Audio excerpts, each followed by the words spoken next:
Plus que jamais, nous avons besoin d'hommes et de femmes qui, à partir de leur expérience d'accompagnement, connaissent la manière de procéder, où ressortent la prudence, la capacité de compréhension, l'art d'attendre, la docilité à l'esprit, pour protéger tous ensemble les brebis qui se confient, des loups qui tentent de disperser le troupeau. Nous avons besoin de nous exercer à l'art de l'écoute, qui est plus que le fait d'entendre. Dans la communication avec l'autre, la première chose est la capacité du cœur qui rend possible la proximité, sans laquelle il n'existe pas une véritable rencontre spirituelle. L'écoute nous aide à découvrir le geste et la parole opportune qui nous secouent de la tranquille condition de spectateur.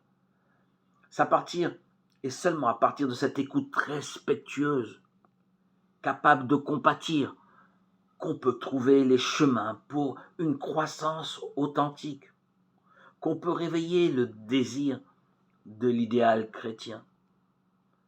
L'impatience de répondre pleinement à l'amour de Dieu et la soif de développer le meilleur de ce que Dieu a semé dans sa propre vie. Toujours cependant, avec la patience de celui qui connaît ce qu'enseignait saint Thomas. Quelqu'un peut avoir la grâce et la charité, mais ne bien exercer aucune des vertus, à cause de certaines inclinations contraires qui persistent.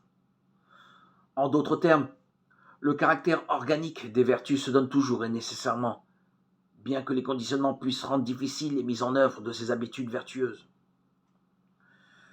De là, la nécessité d'une pédagogie qui introduise les personnes pas à pas à la pleine appropriation du mystère. Et pour atteindre ce point de maturité, c'est-à-dire pour que les personnes soient capables de décisions vraiment libres, responsables, il est indispensable de donner du temps, avec une immense patience. Le temps est le messager de Dieu.